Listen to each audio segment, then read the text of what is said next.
is to standardize the sustainability information provided by companies to the market. Of course, we all know about the Agenda 2030, the Sustainable Development Goals, and I have to say that it's clear that in Europe, we are further, we have worked much more than, for example, in the United States. We are more focused in sustainability in Europe. For example, the non-financial information standard, as we have at the beginning of the year implemented in Spain, for example, is to provide complete and standardized data companies' activities affect the environmental, how potential sustainability risks are addressed. And it's clear that we not only have to show to the market general information regarding our business model, our policies on ESG matters, results produced by this policy, but especially risks and impact on sustainability. I have to say that one of the most important things is that the board is obliged to be close to this general information and is the main responsible for the board members to check that all this general information is clearly and all investors can have access to this information. Also, of course, we have information specific, environmental, social, respect for human rights, fight against corruption, but it's clear that one of the most important things that we are obliged, for example, since in our website, in the website of the companies are obliged to explain properly to clients how we are going to manage risks if these risks affect to the decision-making process. Of course, we have the EU taxonomy to identify sustainable companies. I think that all financial professionals needs to answer these 4 questions. What is the EU taxonomy? What is its objective? To whom does it apply? What are the deadlines? And the answer of these 4 questions is very important because especially for financial advisors, from the next year, they are obliged to explain properly to clients, to minority, to retail investors, these topics when they have to decide it in which assets they want to do their investments. Of course, the taxonomy's criteria and guidelines to measure the degree of sustainability of the different activities of a company, contribute to the fulfillment of the existing environmental objectives of the European Union. It obliges the same companies to which the non-financial information directive applies. And the report on mitigation adaptation to climate change is required from 1st January 2022. Of course, the publication in 2022 with the data from 2021. So why is this taxonomy so important for companies? You have here in the slide very clear, because it is of immediate application, because it will be applied to more and more companies, because it will affect more and more activities, because it's a way of objectifying the green, because it is a way of quantifying the evolution of each company, because it's a way of standardizing and comparing, because in the end, it's a selection criterion, because it determines where the money goes.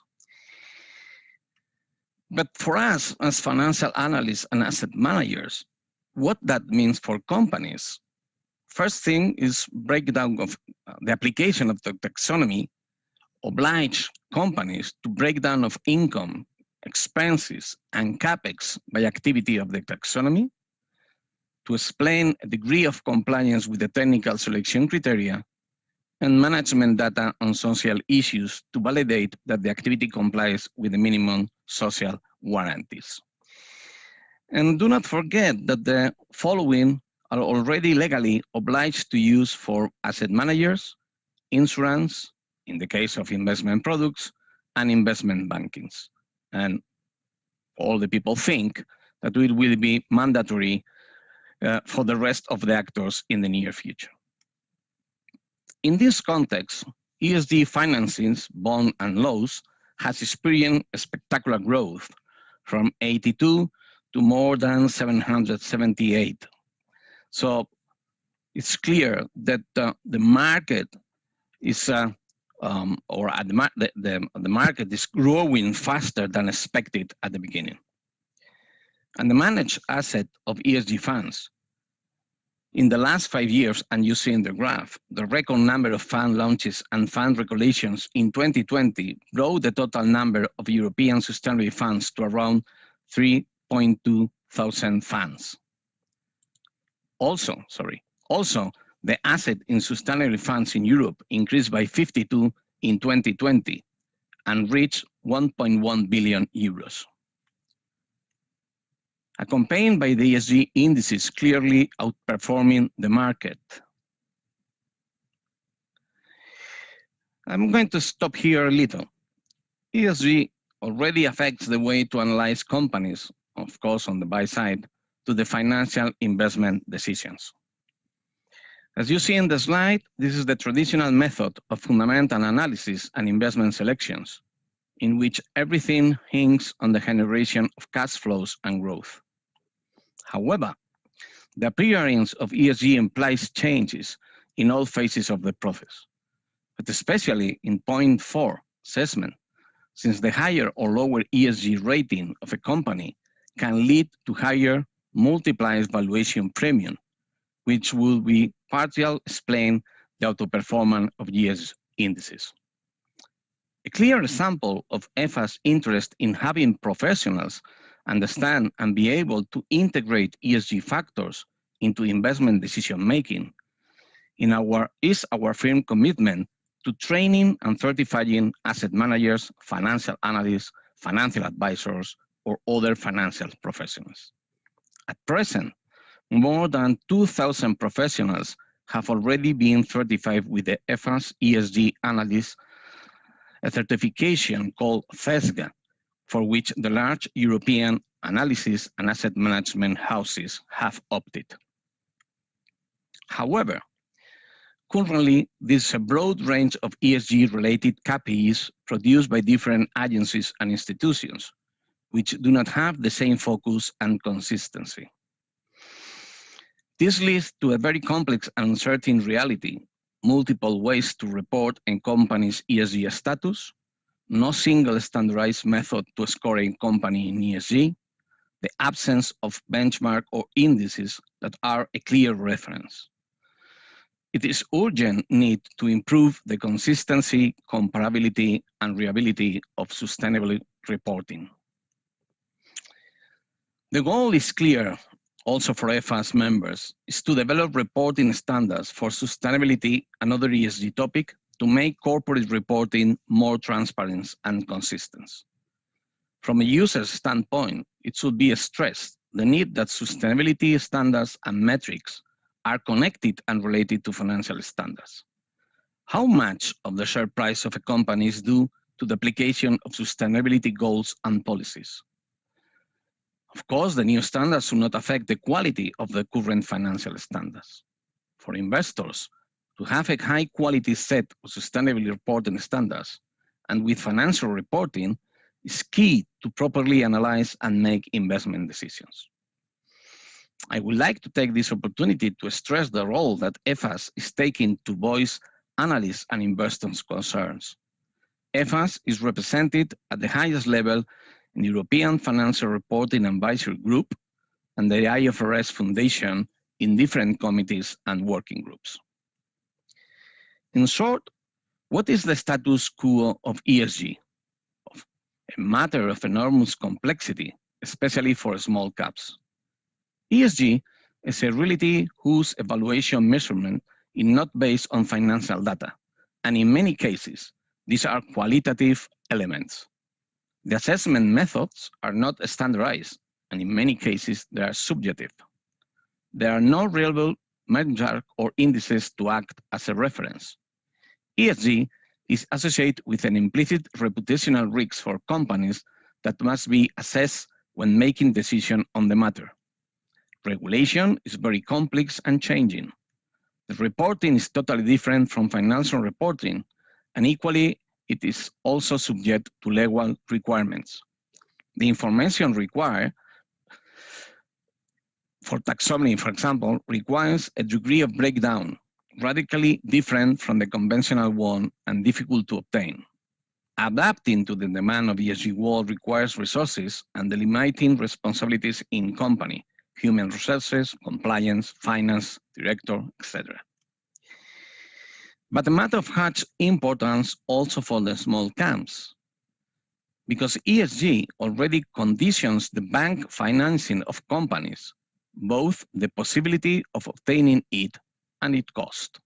Second, because investors already use ESG and its investment selection criteria, both in fixed income and equity.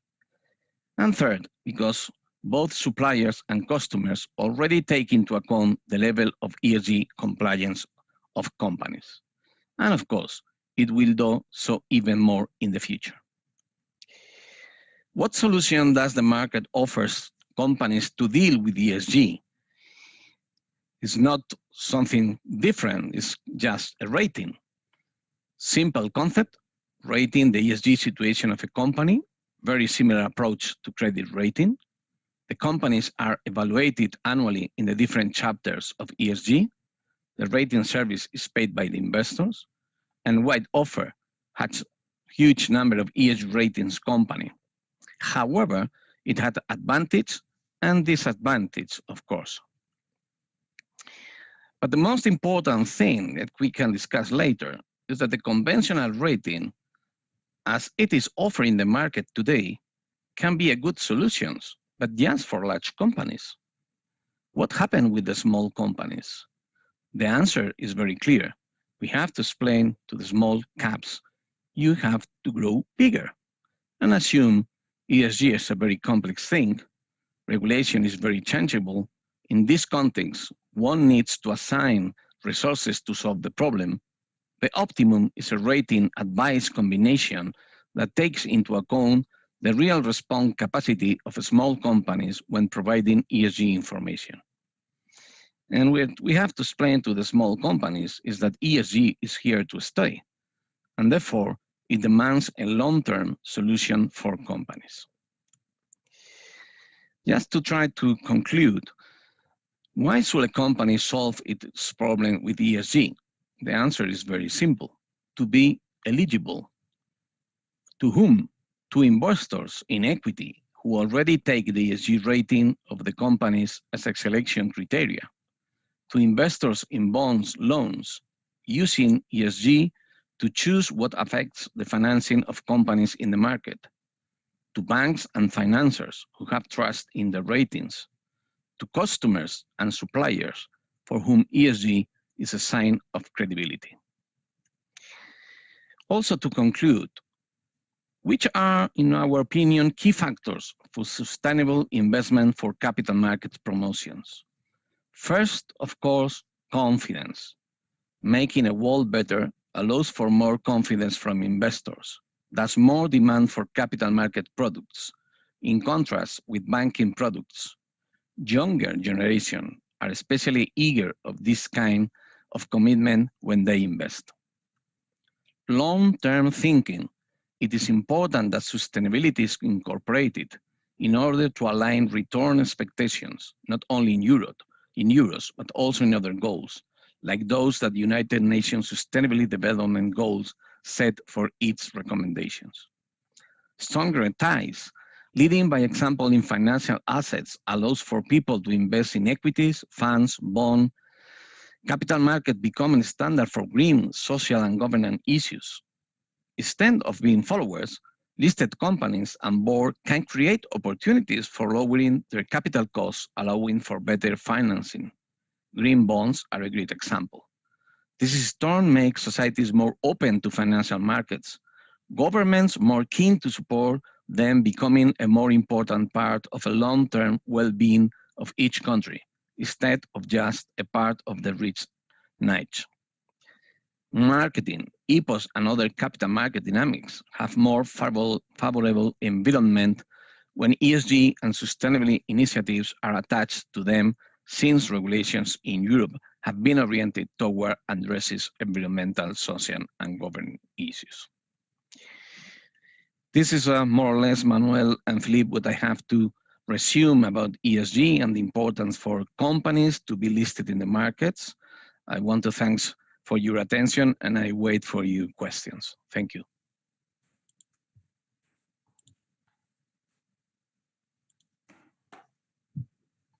Okay, thank you, Jesus, for a great presentation that you gave to us. You started to make a quick but full overview about what ESG is all about, what it is status right now, namely explaining why taxonomy is so important. And in an event like this, in which is seek to boost, we need to boost financial literacy in all domains. I think that in ESG, the theme of taxonomy is a lot of times forgotten, and it's very important because without that, let's call it like that tool, it would be not possible to even to understand what is all about. It was very interesting to see also that you were able to explain us, to show us how quick this process has been running. I dare to say quicker than expected, both in terms of integration in bigger companies, also in the integration on the financial markets themselves, both from investors, but also on the issuer side.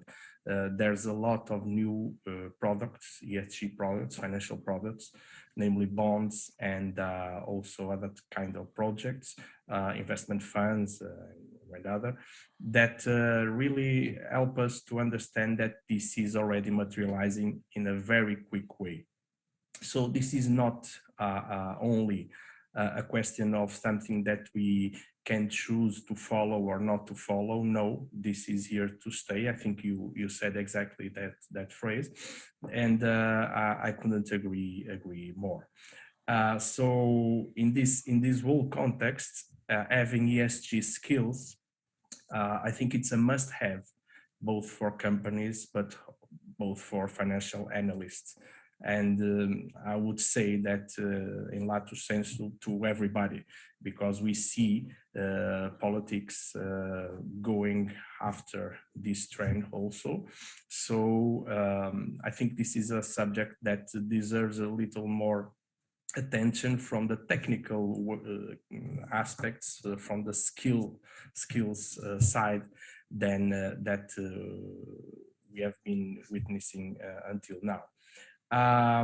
Also, it was interesting to see, to understand as ESG is now crucial for companies because, as you said, banking, credit, and also markets in terms of bond market are already taking in account what is the ESG score or about of every company. But also from the financial community, investors are also integrating ESG on their investment process. And finally, and I think this is one of the things that is most important and that plays along with the dichotomy about big companies and smaller companies, is that nowadays both suppliers or clients are very worried about their supply chain and about the ESG rating of every element of their supply chain.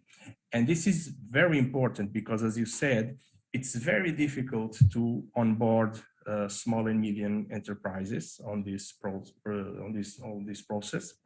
And a small company today, and this is very important for us here in Portugal, well, in all Iberia, I think it's important, because SMEs are, well, the biggest part of companies.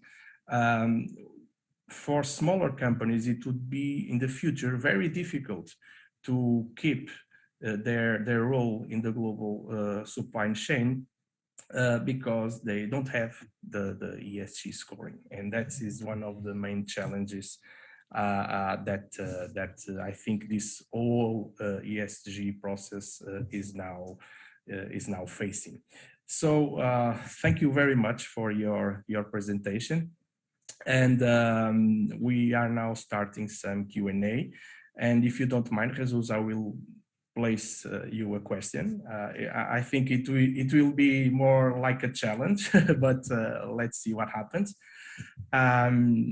We are seeing now that ESG is well, unleashing some problems in terms of something that was already mentioned in some literature, but now that we are seeing in the real life, let's put it that way, which is the possibility of ESG is inflationary on two sides. One is because we are placing more regulation.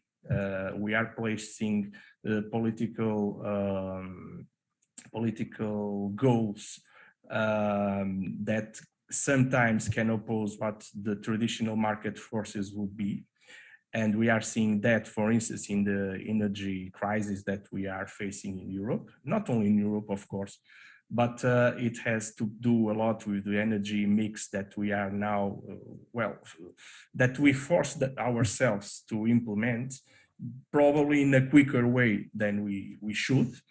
And the other aspect is that, and this ECMIS problem, I think, shows very clearly, is that we can be destroying some offer.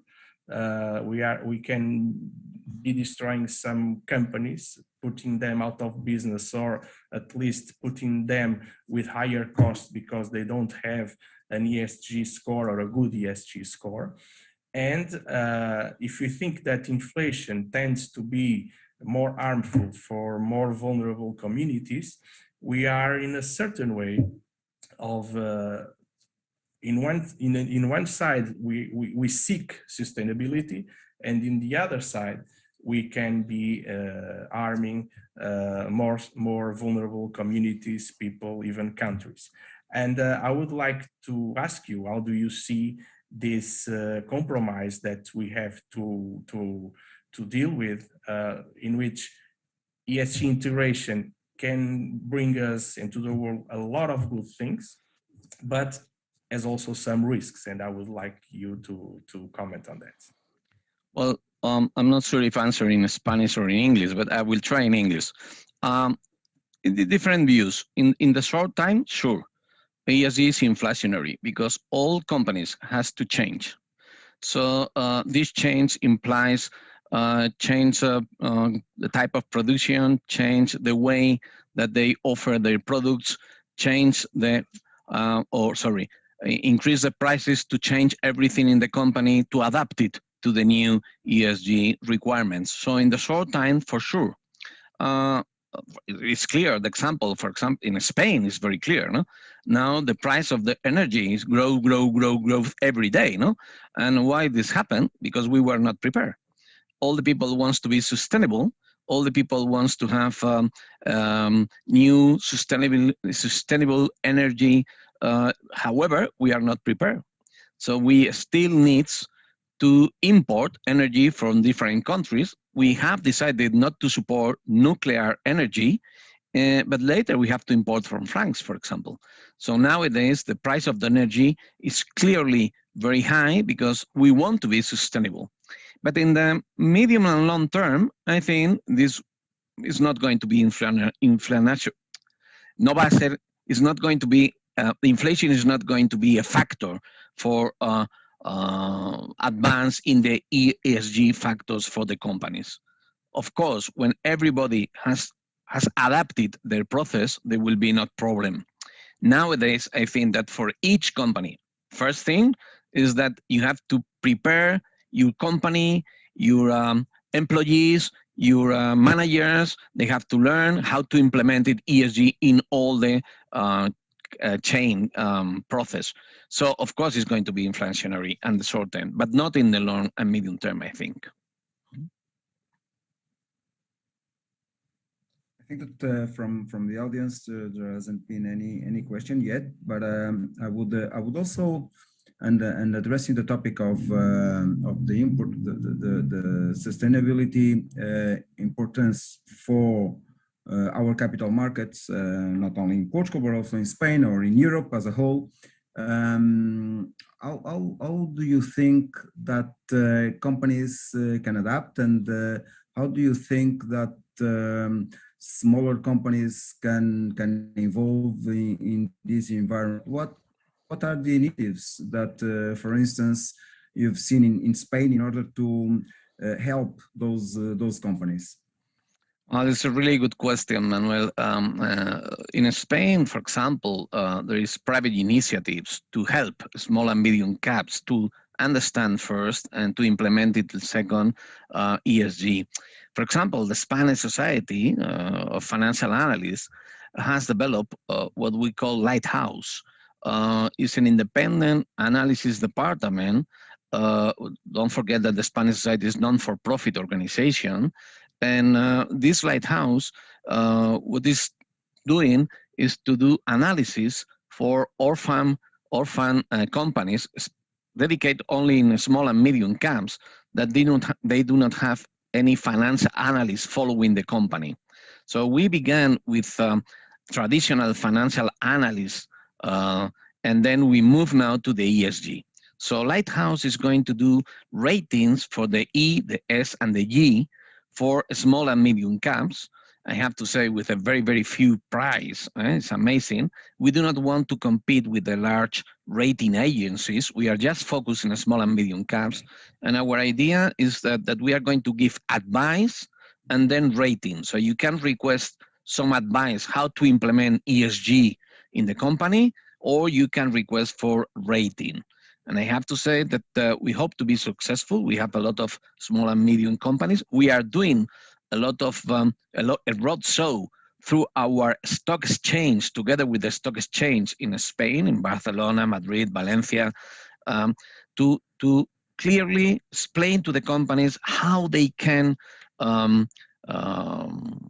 take into account the ESG aspects, especially, as Philippe said before, trying that they do not have to pay a premium risk when they are going to when they are trying to to obtain finance from the bank system.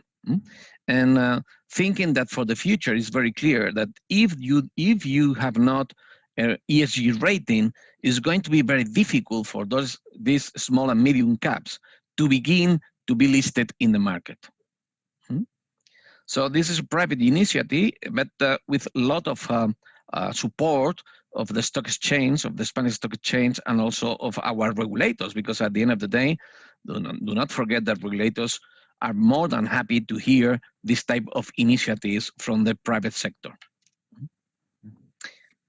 So the financing of the initiative is not only private, but also supported by the Spanish state in the order of the regulators and the stock exchange. Well, the financing is now from the Spanish Society. The Spanish Society has some sponsors, of course, not from the public sector, but our regulator looks very well this initiative, because at the end of the day, help the companies to list it and to give much better information to retail investors, of course. No? Nobody is going to invest in a small and medium caps if there is no any kind of analysis of the company. How many companies are with that kind of situation within the Spanish community? Well, a very large number. I have to say, for example, for traditional financial analysis, we follow more than 40 companies, and we expect it for ESG, because in ESG it's not only listed, it's also no listed companies. Okay. So I think that more than 2,000 companies in the future. Impressive. And of course, Manuel and Philippe, and for all the audience, as Manuel said before, I have to apologize for my English, of course, but for many years when I left the capital markets, I decided to change my life to prepare professionals to work in our financial markets. No? And for me, when we talk about ESG, What is really, really important is that all professionals that work in the financial markets understand properly and have enough knowledge to explain to the clients what ESG, what is the impact of the ESG. Because at the end of the day, we have to avoid situation where the retail investors make, when they when they have to invest their money, they need to have clear in mind that the professionals who attend their needs have the fully understand, fully information of the ESG topics.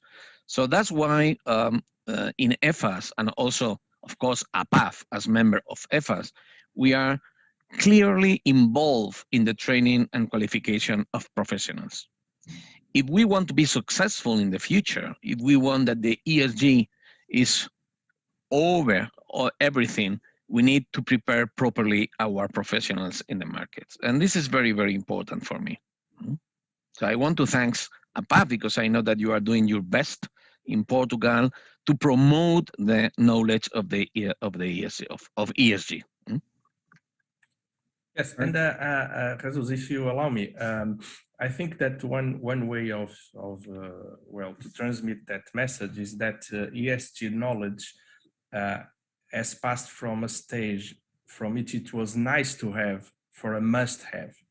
And I think it's not only on the financial community of, well, which of course is our community and is our focal point, but in terms of the companies themselves, they have to understand that, as we all said before, it has to do with financing, but it has also to do to being able to stay in the market. Because when you analyze the sustainability reports of some companies, and more companies, we see that they take a good care of trying to understand what are the ESG integration in their suppliers. And some CMEs are, well, very dependent on some clients in terms of their activity.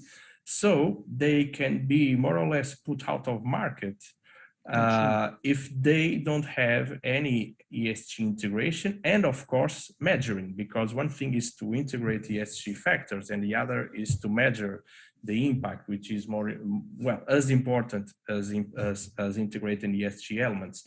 And this is something that I think it's not yet clear to the community, to the corporate community.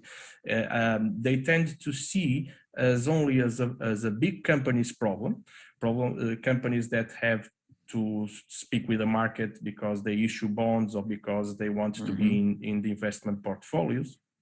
But I think that in the future, we may have a scenario in which some company that has a formal ESG rating will demand from their suppliers the same thing that we see, for instance, in quality standards nowadays with ISO and all that kind of standards. I think this can roll out to a reality in which companies that don't have ESG integration at all will be simply put out of the market, and this, of course, has some risks.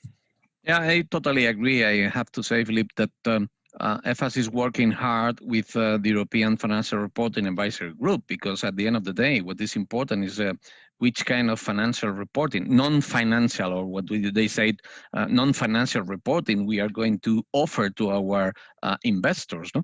And we are now members of EPRAC, of course, since many years, and we have decided to join the working group, the specialist working group for non-financial disclosure, that because at the end of the day, financial analysts, as user of the financial information and non-financial information, we need to be sure that when we receive the financial and non-financial information for companies, we can compare. And this is one of the main problems, no? That nowadays it's quite difficult to compare information from one large company to other, because they are using different standards, no? And this is something that we have to solve, of course. On the other hand, I published the other day, 2 weeks ago in a Spanish paper, a comment that if only the E take a long time to all of us to get some kind of agreements and to establish the E taxonomy, what about the S? Because nobody is speaking about the S. We are focused in climate change and risks, climate risks. But what about the social of the S of the ESG? No, we need to have a taxonomy also for that, and we need to have a quantitative methods. We cannot say only qualitative ideas. We need to establish quantitative topics regarding this, and it's not going to be easy. So if for the large companies quite complex to establish and to implement the ESG, for small and medium camps, I think it will take more time. That's why we need to have this kind of ratings, at least a rating for small and medium caps, because it's going to be quite difficult for the small and medium caps to obtain financing.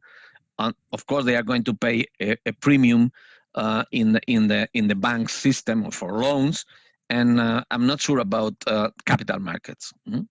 And I suppose that the stock exchange worldwide will request to be listed in the small and medium markets some kind of rating of ESG in the future. Do you think that according to new regulations, to the knowledge that the companies have now about the ESG matters, the way that has been implemented within each company, not only in operational areas, not only in investor relation areas, not only in human resources areas, but widespread within the companies? Do you think that the kind of problem that some years ago were well related to a non-environmental compliance like Volkswagen had with the Dieselgate, is something that today could happen with that, I don't know, Ford or any other company? Well, Ford is an American company. Well, in an European company, would you think that that would be possible despite what has been going on? Yeah. Well, if I understood you properly, I'm going to put an example. No? If not, you can, Manuel, you can speak in Spanish to me if I do not understand properly the question. But if I do, I have to say, for example, that nowadays in Spain, as the price of the energy grows so quickly, we are talking about more than 280 euros per kilowatt. Some Spanish energy companies say that they are going to open again the minas. How to say minas in English? The mines. The mines, no? Coal mines. And all the people, when I read that in the papers, I said, "Oh my God, how is going this to impact in the ESG rating of this company?" Because if they reduce the rating of the ESG rating of the company, the price in the stock exchange is going to be quickly down, and of course they are going to have clearly to pay more to the bank's loans. I'm still waiting for the reaction of the Spanish market, no? But it's clear that that can happen, no? Because to change everything in the company to be sustainable is not so easy. We need to take time. And I hope that the regulators and the governments realize that change needs time. As we said, as financials, we all know that we need I'm going to say in Spanish, sorry, un periodo medio de maduración, no? Of all the investments. So, of course, we need to have a clear strategy what to do with ESG, but we need time. We need time. Of course, for example, nowadays, the first people that have to understand properly ESG aspects is the board members of the companies. And also, in this sense, we have to do a lot of work because they need to understand the politics and the strategy that ESG implies in the development of the companies. Not only the financial professionals, also the board members of the companies needs to understand properly the risk of ESG.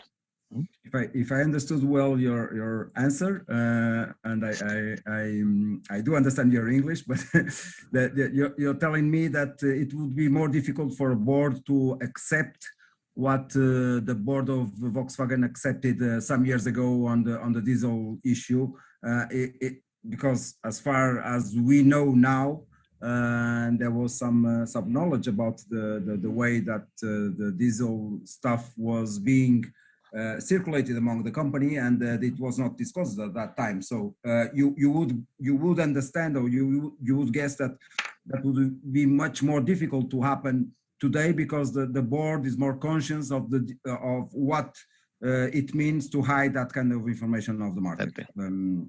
Yeah.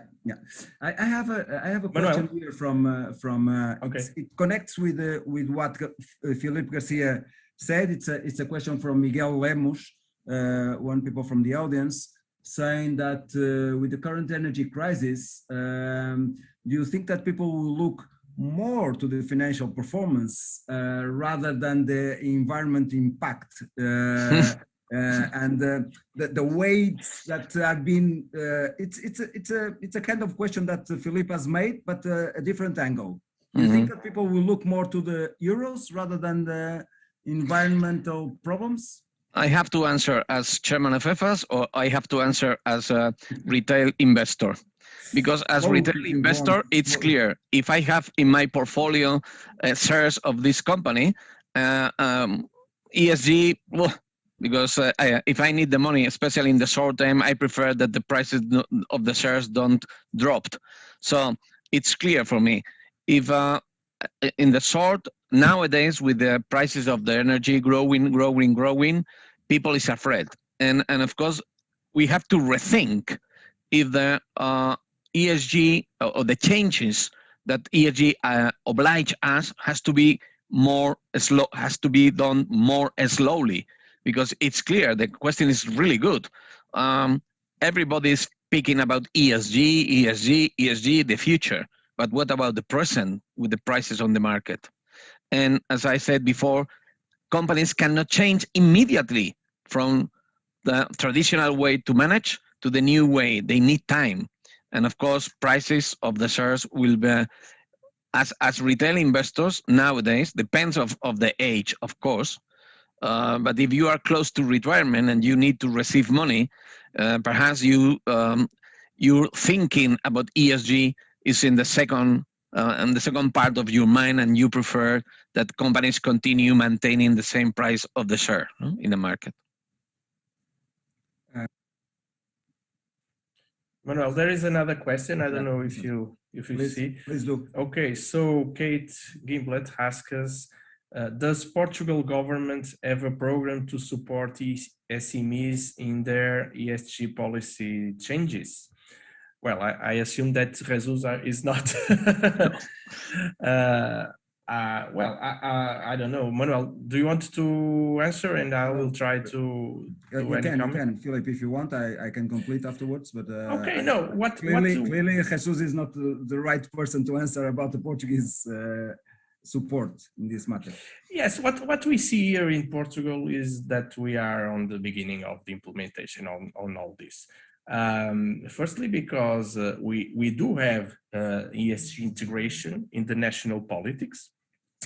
If we, for instance, see the main priorities of the current government when they took charge some years ago, they were talking about environment, digital transition, and trying to make a more balanced society in terms of incomes and in terms of more in terms of income, of available income, disposable income. So I think that ESG is being integrated in Portugal from a top-down perspective. That's the first thing, but it has not been so present in the company's lives, in corporate life, because as we already mentioned today, this has been a problem more for the bigger companies than from SMEs. And in Portugal, we don't have so much big companies that as we might have. And also in capital markets, both in bond issuance, but also in stock markets, we don't have such a large capital market as we could have. And that, in my opinion, is limiting, is making hard to integrate ESG in the whole economy. And this is not really starting to getting better, because as we see now in this budget proposal that we have, well, not yet in hand, but we'll have likely today, we are not seeing any new measures to develop capital markets, and that would be a way of fostering the ESG integration. So as far as I know, and I don't know if Manuel knows anything apart from this, but I don't see a special, a lot of initiatives directly to ESG integration, but we see in terms of ESG skills and knowledge, and there are some initiatives in order to try to make this subject, well, to raise awareness about this subject. But I don't know, for instance, here in Portugal, anything near of what EFAS is doing in Spain, for instance. But Philippe, if I may, just one opinion. Before or later, all companies needs to understand ESG and implement the ESG. Why? Because the large companies has to show that the stakeholders and suppliers are also following ESG aspects, because it has no sense that the large company fulfill ESG when their suppliers are completely out of this. So before or later, all companies will need to have some kind of rating of ESG. Of course, the question is who is going to pay for the rating, no? And that's why in our case, we decided to put very small pricing, because if you charge a lot of money, large companies can pay, but not the small and medium caps. And that's why private initiatives, and I suggested APAF to check carefully what the Spain did, and why not to implement it in Portugal, because at the end of the day, regulators, I think, will see very good this type of initiatives, and it's not quite difficult. The Kate's question was about the Portuguese government support to the SMEs in ESG policy changes, and in that respect, there hasn't been any specific support to the SMEs, but rather a more generic support on what is called climate change transition. It's a part of a big program that an investment program that will go through in the coming years in Portugal, called Plano de Resiliência e Recuperação, which the Portuguese well know. And in that part, there are several things that relate to environment and climate change, not so much in the social and governance part of the ESG, but in climate change, it addresses some issues. And if the private companies have enough imagination, if APAF has imagination on that, there are large sums directed to support initiatives. So, Kate, it hasn't been in the past a big support, but we believe that there will be possible support in the future to answer your question. Any other questions from the audience? Well, if there isn't... No, I'm checking, and no, I think there are not. Okay. So I will end then the session. Thank you very much to Jesus Lopez Ceballos and his excellent presentation and the discussion and the answers that he gave to us. It was a very insightful webinar about the importance of the sustainability issue for the capital markets, and having well understood this issue for market professionals, for investors, It will be on top of the agenda in the coming years. And if I would wrap up somehow this question, I would say, give us time, because the planet also needs that time. Thank you very much for the attendance to this seminar. Thank you very much. Thank you, Manuel and Philippe. And if any of the people of the audience wants to be more in, or wants to, or is interested in these topics, just to announce that through APAF in November, I think, if I'm okay, yes, we have our next ESG conference, EFAS conference in Frankfurt, but you can follow through webinar. So if you are interested through APAF, you can connect with us and follow this meeting next month. And thank you very much for APAF, and again, sorry for my poor English. Excellent, it's been excellent. Thank you very much. Go ahead. Okay. Ciao, ciao. Bye-bye. Bye-bye. Thank you.